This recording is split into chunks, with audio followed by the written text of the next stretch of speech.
It's always beautiful in Jamaica. Everything usually be green and pretty. We have beautiful water. Temperature that is normal temperature. The water never cold. We've been into business for about 13 years. JUSC-COOL.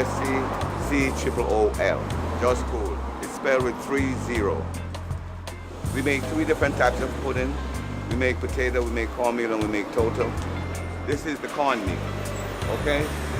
That's actually almost the last process. What he's gonna do now, he's gonna put a gel on top. Within no time, he has to take it off because the gel give it a nice taste. We have the people like Shelley and Fraser came here. We have, you could name the biggest artists, Shabba Ranks, name them all. Being the Man, they all come here and buy their pudding. This is what we grew up on.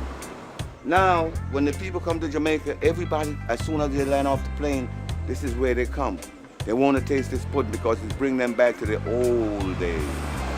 The long time days when they was kids growing up and they used to sit on the fire and watch their mama, their grandmother bake the pudding.